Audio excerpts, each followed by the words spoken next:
Hello, I'm Dr. Rostenberg, and I want to personally thank you for checking out my YouTube channel. Stay tuned at the end of the video, and I will give my recipe for your healing process. Now, I wish we could achieve our results with just diet and lifestyle alone, but supplements really do make the difference. And to help you with that, you'll have an opportunity to order supplements at a discounted rate. We'll see you then. Good evening, everyone. This is Dr. Rostenberg again from BeyondMTHFR, and tonight's video is a very important topic that comes up in our office over and over and over again, whether you're dealing with a simple problem that's only been around for a few days, or whether you're dealing with a chronic health challenge that you've struggled with for decades. You have to make sure that your body's digestive system is working at its best, and the stomach becomes the critical point and the most important part of that entire process. So the video we're going to go over here tonight is MTHFR and acid reflux, the cause and the cure. So I mentioned methylation because in our practice it is an area that we are specialists in. It's an area of study that I've been looking at for several years, and we have found that genes that we inherit give us a tendency towards certain health problems. I always like to say that your genes are not your destiny, but they are your tendency. And what we find is individuals who carry the list of genes in this slide right here, these are very common in the general population, certainly common in people suffering from chronic health problems, that these genes, the ACE, AD1, AGT, these are going to interfere with blood flow to your gut. The PEMT is going to interfere with gallbladder function and choline balance. You've got neurotransmitter imbalance with COMT and MAOA, and then you've got your more well-known methylation issues, MTHFR, C677, the BHMT pathway, and the other methionine synthase and methionine synthase reductase. Now, I'm not trying to get too technical here with you. I'm only showing this slide to you to give you an idea of how the complexities in our genes are going to impact our stomach. So people who have these genetic polymorphisms in their body are going to have a more extreme response to stress, to illness. They would then be more susceptible to having a decrease in stomach acid production, and therefore a higher likelihood that with these genes in your body under a stressful condition in a toxic world with bad food and all the other things we struggle with, you're going to have a digestive problem, and nowhere will that be more obvious than in the stomach. So I'd like to talk about what's healthy so that we can understand our goal, right? The goal with your stomach is that the pH of the stomach acid, once the gastric juice is produced and released into your stomach, is about 3.0. When the stomach acid itself is released from the cells initially, it's even lower than that. It's 1.0, 1.5. It's extremely acidic. Just consider this fact, right? We've all had a soda before in our life. Hopefully it's not something you do anymore, or certainly not very often.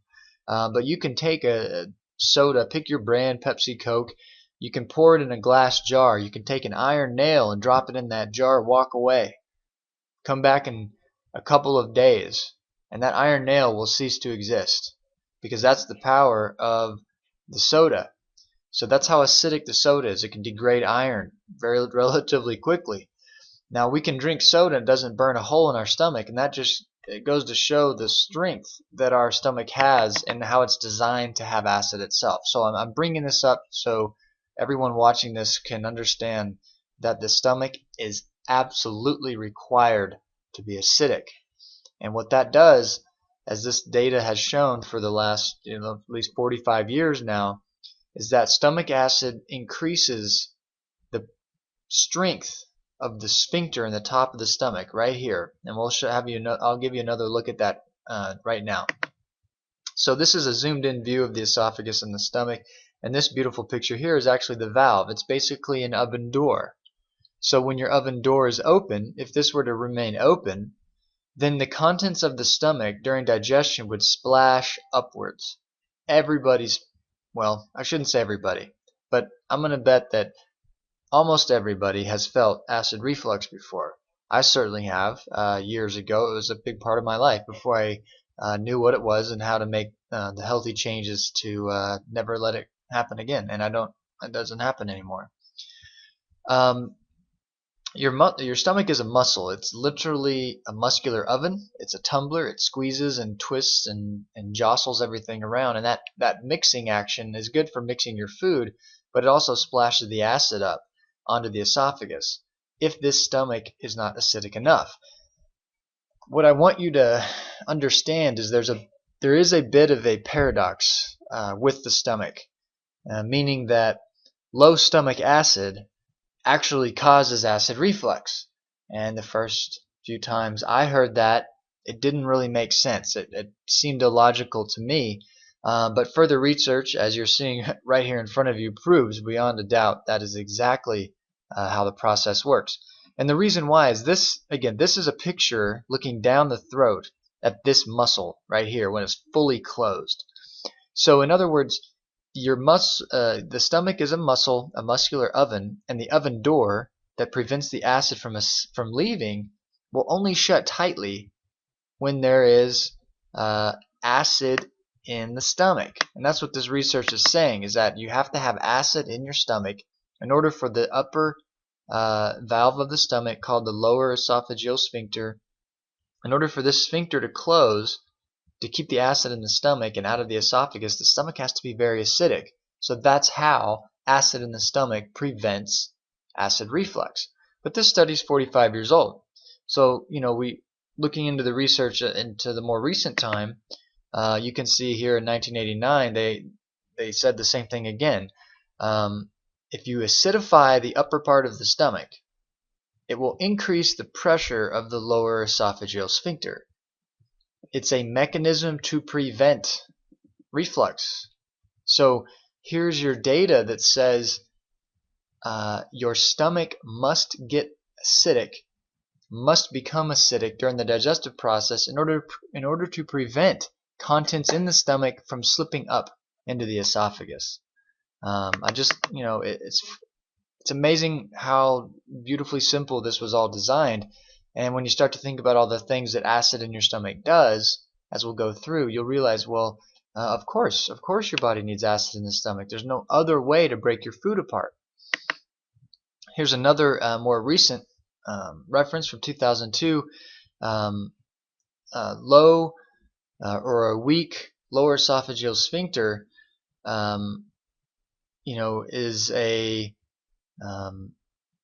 it impairs your digestive system, and it's hard to swallow food. If you ever swallow food and it kind of sits in your esophagus uncomfortably and you don't know if you're going to choke, or it's kind of hard to talk, kind of hard to swallow, that feeling is related to dysfunction of that valve in the stomach. So that is related to low stomach acid.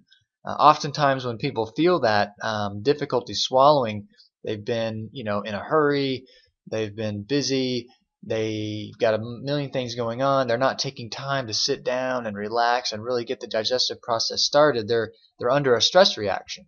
And when you're under a stress reaction, you of course cannot produce much stomach acid. Your vagus nerve in your digestive system is not firing very quickly. As I've said in other videos, when we are under stress, the blood that nourishes our gut and our colon and our small intestines and our liver and our stomach, that blood is pushed through hormonal and neurological systems into your muscles, so you can fight or flight, so you can run away. So the big idea with this slide is that they're looking at the weakness in this valve at the top of the stomach as that's the reason why we get heartburn. I just want to remind you one more time that when you make this stomach acidic, it increases the pressure of this muscle right here at the top of the stomach.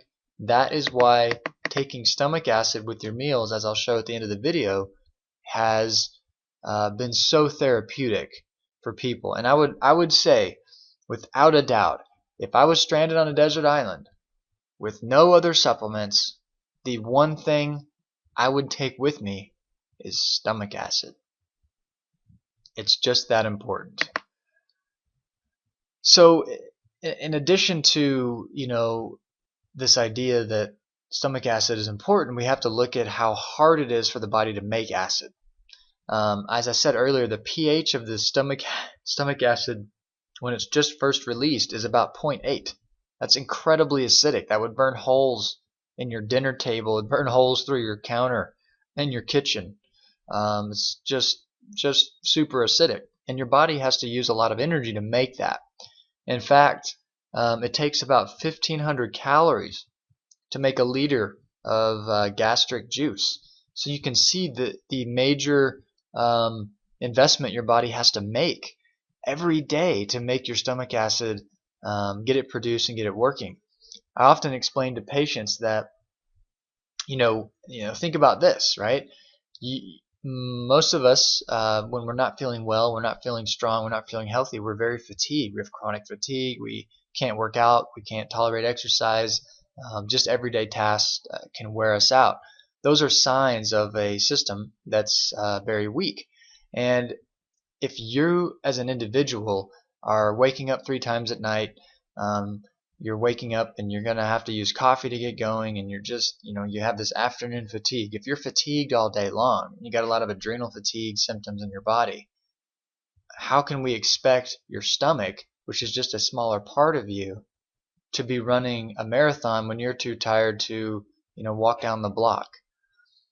And so you can see that when we are tired as a being, as a physical whole, the little parts of you that make you up, like your brain and your stomach, well, they aren't going to work that great either.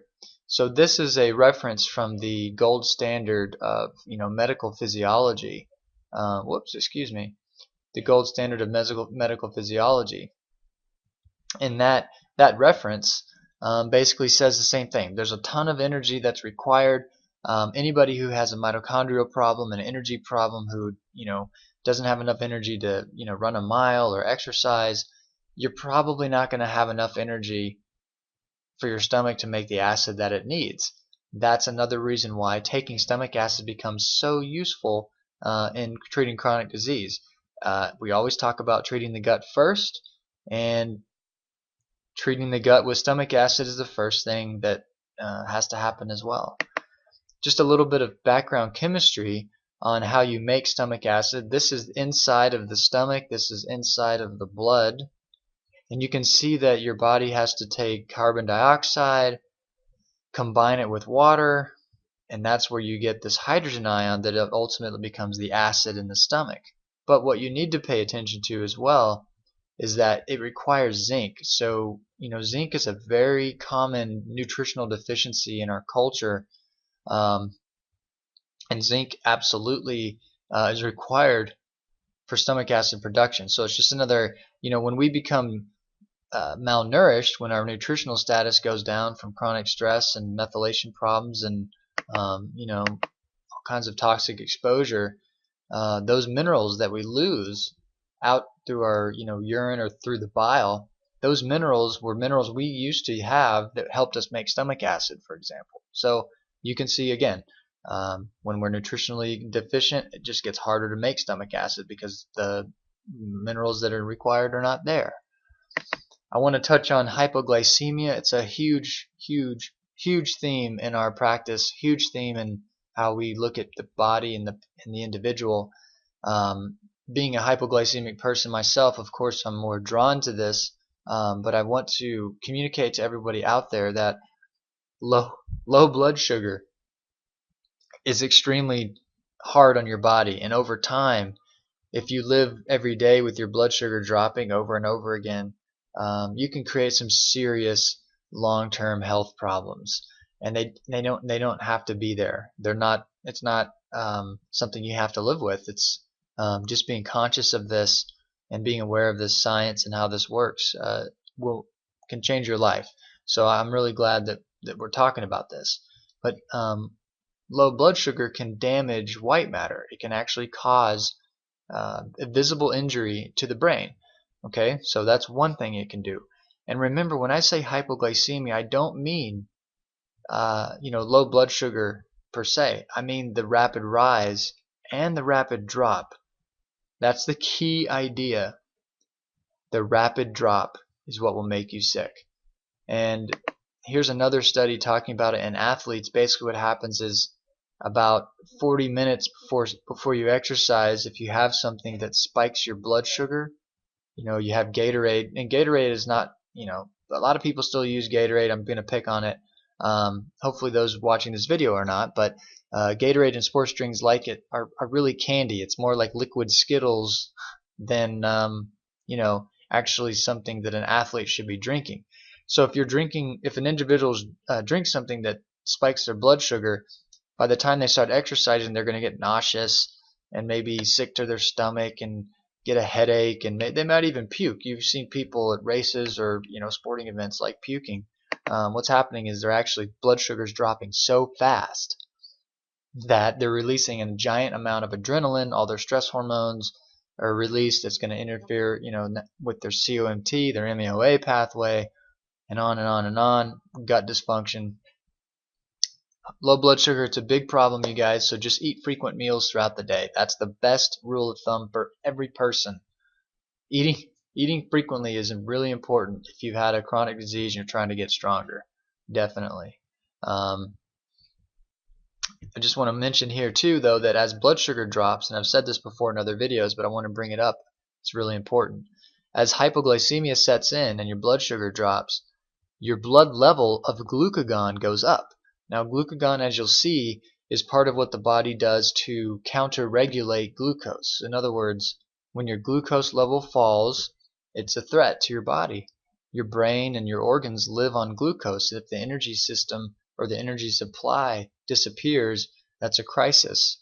So your body's well equipped to raise blood sugar again very quickly. And it uses two hormones to do that, as you'll see. We'll talk about those in a minute. And one of those is glucagon. And so glucagon, it comes from your pancreas. And basically, the side effect of glucagon is that it shuts off gastric acid secretion. So here's what's happening. We're living in a culture where people are very busy, very stressed out. There's a lot of toxins and garbage in the food, in the water, in the air, in the soil. And not everybody takes time to eat when they should. And money's tight, and people are working extra hard, and so they just don't build that time into their schedule. They're go, go, go. What ends up happening is they get low blood sugar, they get hypoglycemic, they don't eat, and their blood sugar drops. As their blood sugar drops, the pancreas releases glucagon. Glucose gone from the cell. Glucagon. When your blood sugar drops, the body tells the liver to make glucagon, or to make glucose from scratch, to raise glucose in the blood again. And that's all fine and well. It actually helps you get through the day. It's a mechanism that saves your life, actually. It's beautiful that we have this system. But it shuts off gastric acid secretion.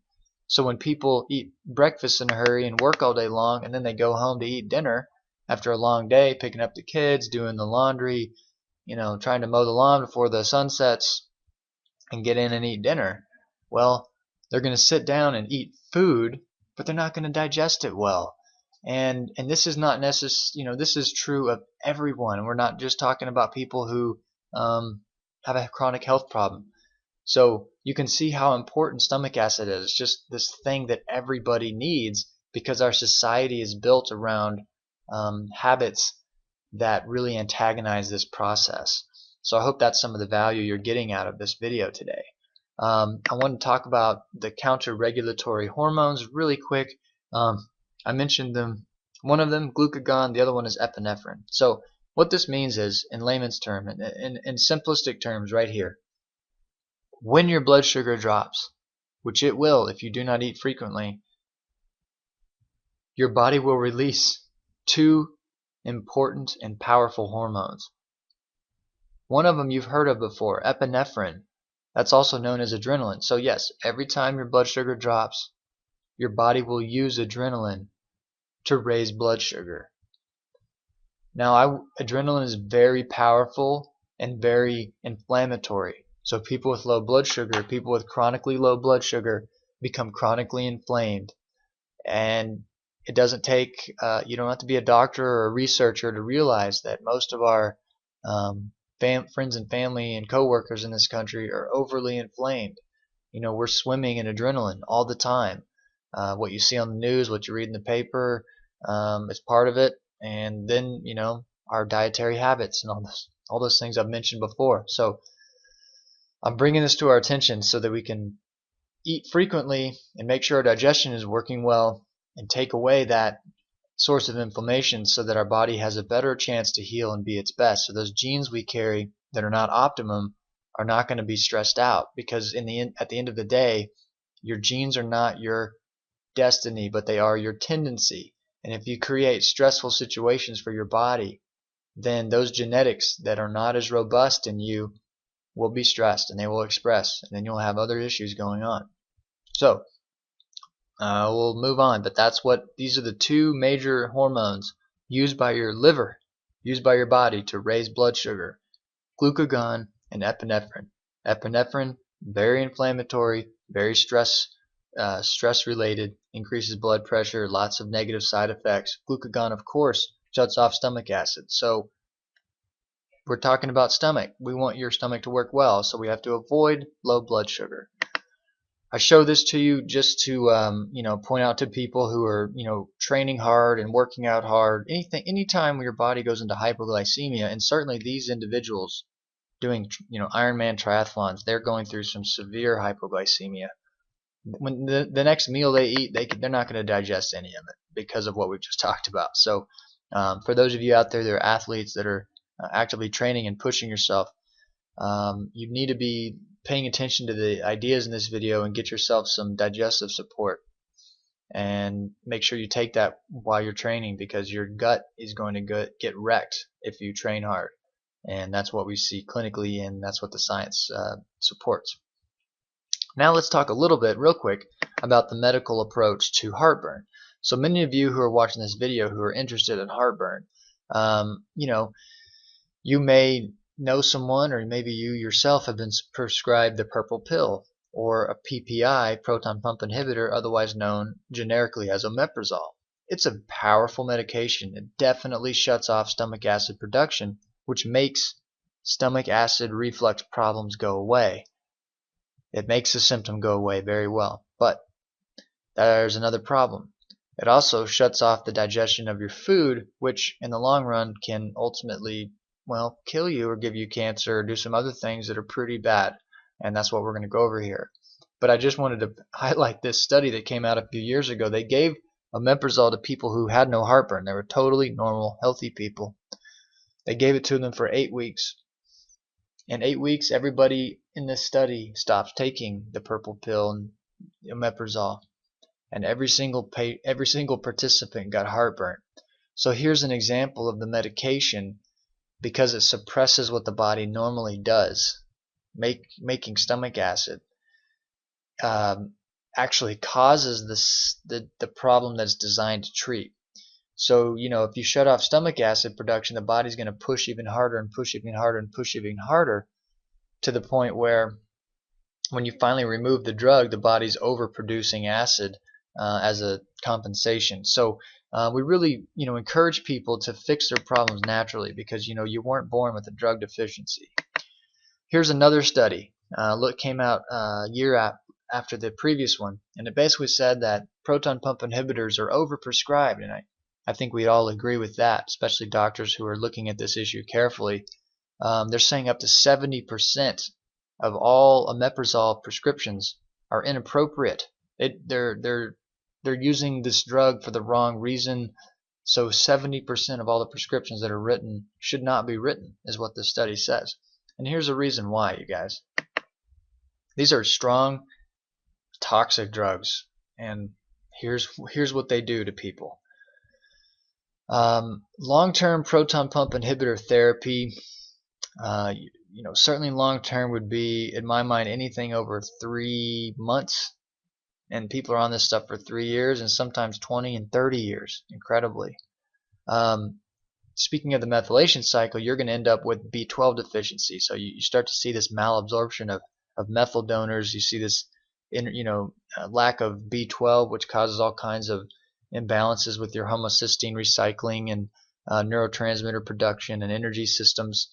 But even more than that, you start to change the gut itself. Without the acid in the stomach, bacteria in the food poisoning goes up, because normally when you eat food that has bacteria in it, it goes into your stomach, and your stomach is so acidic it kills all those bacteria, and so you don't get sick, and you don't populate your gut with toxic bacteria. But what they found is when people are taking these drugs long term, they get C. diff, associated diarrhea. C. diff will grow when you shut off stomach acid.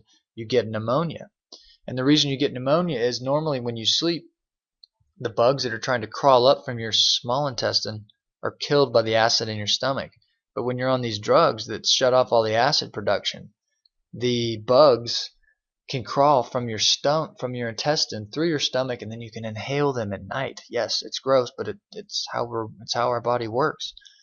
So you can inhale gut bacteria at night, and that's going to lead to more pneumonia. And of course, if you shut off stomach acid production, you create a condition of osteoporosis. So I want to repeat that again. If you shut off stomach acid production, you will create, on a long enough timeline, osteoporosis. And the reason why, the reason why is when you're without acid in the stomach, you cannot ionize and break apart the minerals that are complexed in your food. And when you run out of calcium, your body will mine the calcium out of the location where it has previously stored it, which is in your bones. And we'll go over this over and over again here shortly. So, and that's why hip fracture is listed here, because hip fracture occurs as a risk. When people take PPIs, they have an increased risk of hip fracture. And I've never had a hip fracture. I've known people who have, and it's a brutal type of injury. And I'll show you some data that shows that it's so damaging to the body that the mortality rates, your risk of dying, goes up quite a bit following a hip fracture. Your hip is the largest joint in your body. It's super important for your mobility, for your balance, for your strength. And as a chiropractor and a kinesiologist, I'm working on the hips all the time in my office. But shutting off stomach acid will cause an increased risk of hip fracture. And the reason why is that proton pump inhibitors, omeprazole, the purple pill, causes osteoporosis. And what you have to realize is that hypochlorhydria means low stomach acid, not enough acid in the stomach. When you cannot acidify the stomach, you cannot pull apart calcium and the other minerals from your food. Therefore, you cannot absorb those minerals well.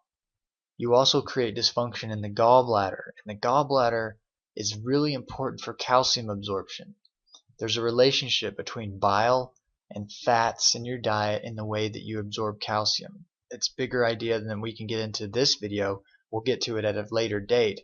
But when the stomach doesn't get acidic, the bile doesn't get released, all this type of all these changes happen in your gut, and ultimately what happens is you basically poop out your calcium. Your body, though, becomes progressively acidic. So as you live more and more, the more acid you create. If we stop breathing, and it doesn't take but a few minutes for the acid level in our body to build up into our life. So acid's a big problem that our body has to deal with. Calcium is a key player in buffering that acid. And when I mean buffer, I mean that the calcium combines in our bloodstream to form a type of limestone, a limestone-like molecule. Calcium carbonate is limestone.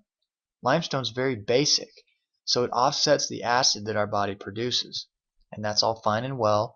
We eat calcium, we eat spinach, we eat other Vegetables rich in minerals, our body rips those minerals apart, it absorbs the calcium, and we stay alkaline. That's great when we're healthy. When you shut off stomach acid, the body cannot get calcium out of the diet. So it's forced, as in this picture, it's forced to mine the calcium that it stored 20 years ago in the bone, to pull it out of the bone, to put it into the bloodstream to keep you alive. So I just can't say enough about stomach acid, and that's what this video is all about. It's just that important. Breaking your hip is serious, serious business. And they're showing that, you have a 1 in 3 chance of dying in 2 years after your hip fracture. That's a pretty major statistic. And what that says is that, osteoporosis, shutting off stomach acid, increasing risks of hip fractures are serious health problems that, you need to be aware of when you're taking a medication or you're doing something to shut off your stomach acid. We need stomach acid. Stomach acid prevents hip fractures. We don't want to break our hips, and we don't want to develop osteoporosis that puts us at risk. Another thing we've talked about, and we'll touch on right again, is that low stomach acid and PPI drugs cause B12 deficiency. The same cell in your stomach that produces stomach acid produces a molecule that allows you to absorb cobalt. We call this cobalt molecule cobalamin, but it's just cobalt. I mean, that's essentially what it is. It's a molecule with cobalt in it. It's super necessary in our body for our neurological health, for our methylation cycle, for energy production, for detoxification. These are very important ingredients. However, if you give people PPI drugs and they just take the RDA amount of B12, their B12 levels will continue to drop. So anybody out there that that's taking that has low stomach acid or is unwilling to look at alternatives to the stomach acid medications, they need to be on very high doses of B12. We routinely give very high doses in our clinic with excellent results. Just wrapping things up here, I appreciate everybody's patience. It's been a little bit of a longer video tonight, but I want to touch on parathyroid as well. Several of our patients have had parathyroid cancers. They've had, and they certainly have parathyroid dysfunction. They may have very high calcium in the blood, or something called secondary hyperparathyroidism. And what I want to explain to you is that in most of those cases, the parathyroid problem is due primarily to a stomach problem. And you might think, well, how is that possible? Well, remember that the stomach becoming acidic is a required step to absorb calcium. So if you cannot absorb calcium because your stomach is not acidic, either because of a health condition, chronic stressful life, or you're on medication that shuts it off, if your stomach doesn't get acidic, then the parathyroid gland has to work harder to pull the calcium out of your food and out of your bones. And so what you'll notice is that people who have hyperparathyroidism often have just absolutely terrible stomach function. And this can be primary, I would say this is traditionally what would be classified as secondary hyperparathyroidism, but again, I'm getting more technical than I need to tonight. That's a big red flag. If you see a lot of phosphate in the urine, it means that this process is going on where the parathyroids are working really hard to try to get their hands on more calcium, and it's a warning sign that your body is becoming acidic, the stomach is becoming dysfunctional, likely the gallbladder is as well. There's likely an imbalance in gut bacteria. They all tend to go together. But when you see the parathyroid working so hard to absorb calcium, it means that you're not absorbing enough through your diet. And it's not so much that you're not eating calcium, you're just not absorbing it. And so who has a phosphate problem? Well, people with cloudy urine often have a phosphate problem. Okay, Not everybody, but often. So if you're out there watching this video and you always have cloudy urine and you're trying to figure out why that is, looking into your calcium levels and your phosphate levels, and then going back towards stomach function is the place you want to go. Of course, I'm not giving you medical advice in that statement. I'm pointing that out, and if you have questions about that, you should definitely follow up with your licensed healthcare provider. But if you have cloudy urine, it's likely due to phosphates based on this research. So I'm wrapping things up here, but I just want to mention a couple other things about these medications and what happens when you shut off stomach acid. If you give people who don't have gastritis, and gastritis is inflammation of the lining of the stomach, if you give people without gastritis PPI drugs, there's a great increase of gastritis. So the stomach acid in your stomach is it's supposed to be there. It nourishes your stomach. It keeps it working and functioning well. Ulcers are also an issue that happens in our society, a digestive problem. 50, 60 years ago, they used to doctors used to tell patients it was all due to stress. Stress is what caused ulcers. And anybody's had an ulcer, they'll say, well, yeah, that makes sense. I was really stressed out and kept getting more stressed out, and I developed this ulcer. That's how that ulcer started. But then they discovered H. pylori. They were very relieved. The medical community was very relieved. They said, look, H. pylori causes ulcers. A guy won the Nobel Prize for figuring that out. And basically then what happened was they realized that half of everybody on Earth practically has H. pylori, and half of everybody on Earth does not have an ulcer. So what you end up with is going back to the stress conversation. So those of us who are under excess stress, who have these methylation imbalances in the ACE gene, the AD1, the AGT, you've got CUMT, you've got MAOA, you're a stress mess, or a stress mess waiting to happen. And the problem with stress, of course, as I mentioned earlier, is that it pushes all the blood flow away from your stomach. And when that happens, you're more likely to develop an injury or a sore in your stomach that could turn into an ulcer. So those of you who are watching this who have ulcers, if you go to my website, BeyondMTHFR.com, there'll be information at the end. You'll find a solution. We use some natural tools that really do help heal ulcers and gastritis and calm it down. A couple more comments real quick on PPI drugs. I've got some other videos out there those of you are familiar with on SIBO, on gut imbalance, and how that in fact affects our genetics and methylation cycle. But proton pump inhibitor drugs, the omeprazoles, the purple pills, they cause SIBO. That's what the research has proven. So these medications are pretty toxic. Again, more stuff on these drugs causing SIBO. Another drug used when someone has osteoporosis is a bisphosphonate. And I just want to mention that, yes, bisphosphonates stop bone breakdown, but they also stop bone repair, and they create a more brittle and weak bone. And there's a certain type of fracture shown in this picture where a type of hip fracture actually, where if someone just steps off a curb to cross the street, bam, it breaks their hip and they're down on the street, and their life changes in an instant.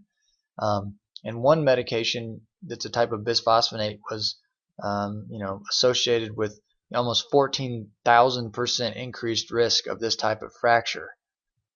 So this is a wake up to everybody out there that we want to really take good care of our stomach. That's the reason I put this video together. I put this information out here for you because on a daily basis in my clinic, I'm saying the same things to my patients that I'm saying to you here on in the World Wide Web.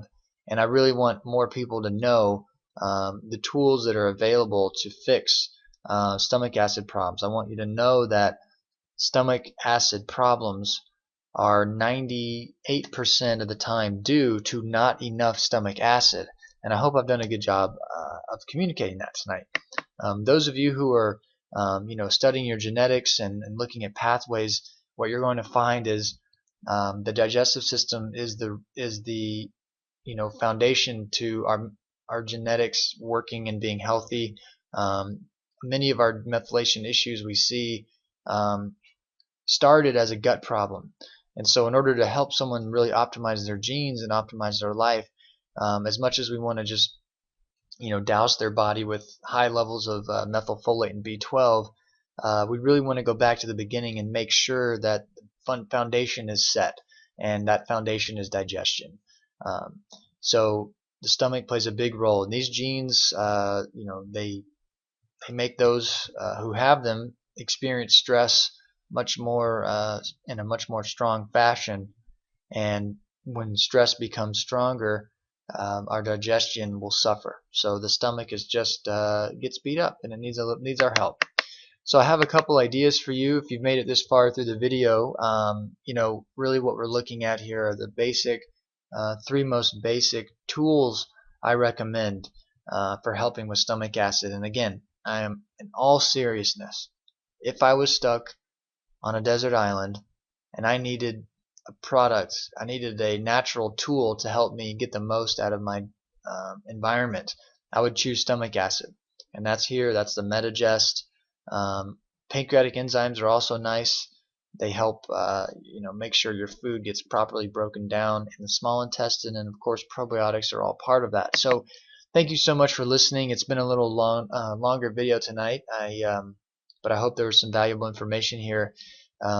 Again, stomach acid is a just major player in our health. We all know somebody suffering from acid reflux and just complaining of an upset stomach, and they eat food and they feel full for hours, they feel uncomfortable.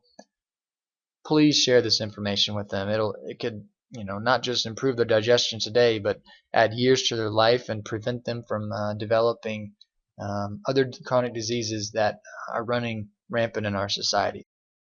Thank you so much for watching this video and sharing it with your friends and family. I personally believe, as I'm sure you do as well, that educating ourselves about what it truly means to be healthy is the only way we're going to change healthcare. I have created a website as a resource for you.